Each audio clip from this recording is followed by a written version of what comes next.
Hey y'all, this is TCA Gaming and I have a PSA returns. So this one is going to be a little bit shorter, but I think in a way a little bit sweeter. I sent in 20 or so cards, I think maybe 25 cards that if any of them had been graded PSA 10 I would have been happy. All of them I thought were packed fresh.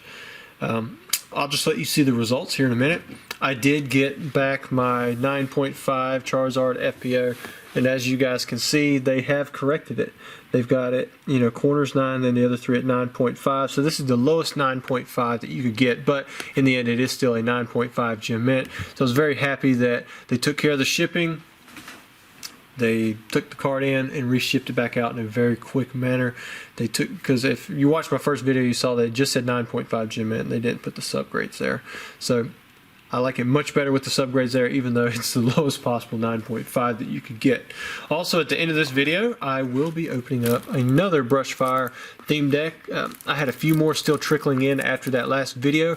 I think this will be the third one in a row that I've opened up for you guys. But if you guys remember, if it's on the top side, it's got this other stuff on here that it's, so far we've had good odds at it, the box actually being shadowless. I think so far we've had 5 for 7, which is really nice. So we still got one more to go. We'll see how that turns out. Now, moving along, we do have the PSA returns. You guys, if you want to submit to PSA, you don't have to be a patron for this. You don't have to know me personally or anything like that. You can actually, I've automated the submission process. If you want to buy submissions to submit through me, you can do it on my website, or you can email me. It's pretty simple. There are some terms I go over with you, and you know, things that could happen. However, for the most part, if you want to submit to PSA through me, you pretty much send me your cards. Well, actually, you pay an invoice, you send me your cards, and then I take care of the rest. And after it comes back from PSA, I'll send you an invoice for return shipping, and you get the cards back. So you don't have to worry about how to package it, labeling, none of that stuff.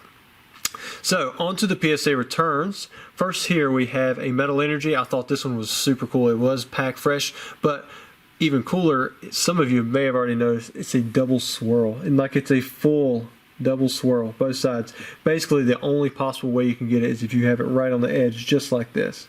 And you don't see it very often, especially on WotC hollow cards that aren't like full-on reverse hollow, like Best of Game or something like that, or those energies. So this, if it had come back to 10, it would have been like, you know, supreme, sitting right in my collection, just because this card itself is tough and to get in PSA 10. Again, all of these cards I think in this video are pretty tough to get in PSA 10. Next up we have a Slow King, and it pulled the 9. I think the hollow was actually okay on this one. It ended up being that little white nick right there in the top corner. I thought it might slide by, but it did not. Next up we have Pichu, pulled the 8, and I think he got an 8 because of that corner right there.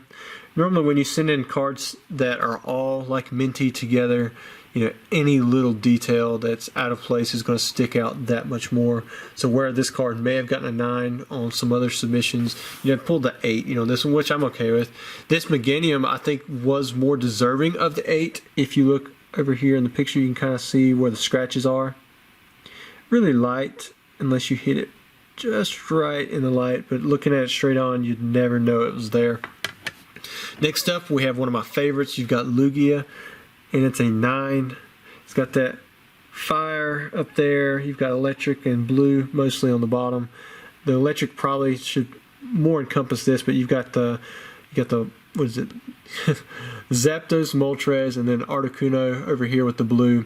Underneath, you don't really have much there. I mean, you see a little bit of yellow, a little bit of blue, a little bit of red peeking through, but it's mainly those 3 colors in the background there. And then you've got those 3 elemental blast energy requirements in the attack as well. Very epic card. Love to get it in Gem Mint 10. Next up, we have Feraligatr. This one I believe I got from a collection. Pulled the Mint 9. Dark Blastoise. I thought it had a good shot at the 10, but pulled the 9 as well. Don't want to cover up that Brushfire too much so that we can save for ourselves at the end, the opening of it. Next up we have Dark Charizard. You know, this one isn't that tough to get in Gem Mint 10, however it is very expensive in Gem Mint 10. A lot of people were saying this card would never get off the $500 mark, and it's definitely off of that mark now. I think there are many collectors out there who would be more than happy to pay $500 for this. I think I sold my last one to Rhyme Style for $850. and I believe the price has even gone up since then. Next up, we have first edition Dragonite. Normally, you guys will never find Dark Dragonites on my eBay store if they're at least a grade 8. I have a tendency to just stick these in my personal collection. Sometimes when people buy vintage mystery boxes, I'll stick some of these in there. But it's just one of my favorite cards. I think it's relatively inexpensive for the artwork that it has and for how iconic this Pokemon is within the Team Rocket set. Next up, we have Dark Magneton. Overall, an 8 does nothing for collectors. The 10, however, is very expensive. I'm looking for one for my own personal collection. It does have some light scratches off the side. Very deserving of that grade. Next up, we have Rainbow Energy. Another tough one to get in Gem Mint 10, both on Limited First Edition and on the Best of Game. Well, not the Best of Game, but the Wizards of the Coast Energy. That kind of reverse hollow style parallels the Best of Game reverse hollow style. But they're all tough to get in Gem Mint 10. Got a 9. Very solid grade. Got Dark Raichu, also with the Mint 9. Usually these dark Pokemon, you'll see a few 10s trickle in, so I was hoping we'd get some there, but we did not.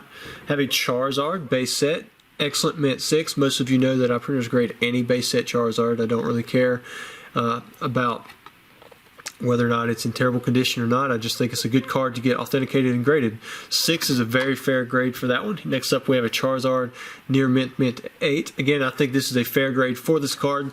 However, I bet this 8 right here looks better than some of the 9s I've seen recently, because I mean it's pretty clean.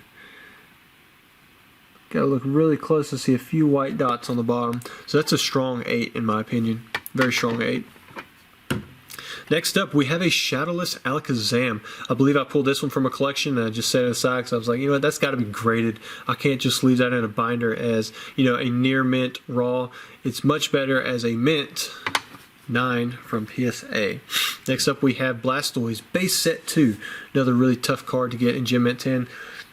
This one you're going to find a lot more, or you're going to find this a lot more common than, say, like your Clefairies and your Wigglytuffs from base set 2, but because it's Blastoise, of course, people want it.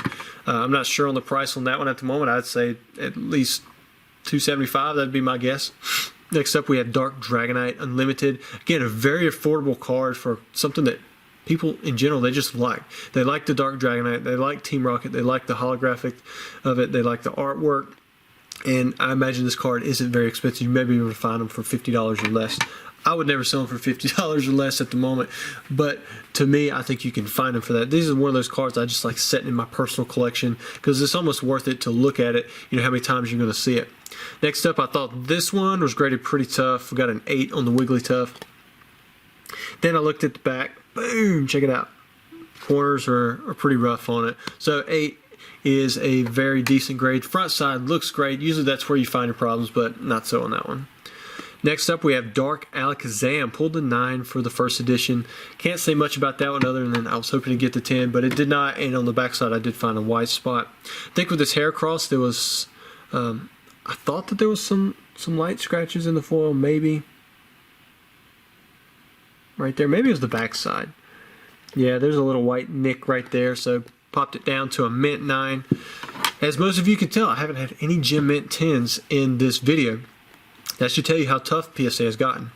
Next up, the very first holographic Dragonite that come out. You've got the one from Fossil. You've got the rainbow in the background. It's not as subtle as the one, you know, as the Lugia. It's pretty obvious in this. You got your reds and your yellow and your blue, and you got purples and greens and different colors mixed in there. So it looks really nice.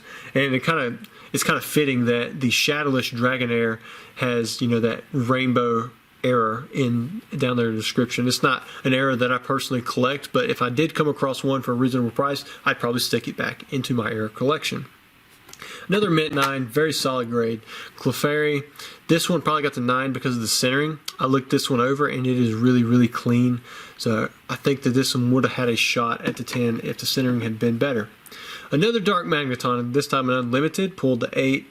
No big surprise there. Very tough card to get graded. Next up, we have Snorlax, Mint 9. I would have loved to pull the 10. I think I still need the 10 and the Unlimited on this one. One of the few cards that I've shown so far today that I may possibly regrade because I didn't see anything wrong with that card. Next up, Birthday Pikachu, a 7. And looking at the front of this card, you would think, man, it is immaculate. But I'm thinking what happened was PSA ding this card, because look on that bottom left corner. I wouldn't have sent that in there, you know, with that obvious ding on it. Normally that would pull a card down to a 5 or 6. So I'm thinking some grader did that, or someone did it and then they felt guilty and gave me a 7, because 7 usually doesn't apply to cards that have an obvious like dent or break in the surface. Next up we have Rainbow Energy. This one has a few lines, if I remember correctly. Yeah, you can see it right there. And then another little one right there. So that's why this one got the mint 9. It does have a dark background. It's tough to spot out those kind of things. But when PSA grades their cards, I mean, they look at their cards. I mean, they get it in a strong light and they look it over very good, very well. And with this one, they obviously saw it. Otherwise, they might not have given that one a 9. Rainbow Energies, again, very tough to get a 10. I don't have a single Rainbow Energy in Gem Mint 10 condition. Alright, so next up, for the only thing that we're going to open up in this video is another Brushfire deck. Let me see if I can find that pull strip. I heard somebody's girlfriend was screaming at me to pull the strips that he uses a knife. I like using my knife, but you know what? I'm not sure that pull strip is going to work. Oh, maybe it's over here. I'm trying. Might go down to some scissors here in a second if I can't get it to work.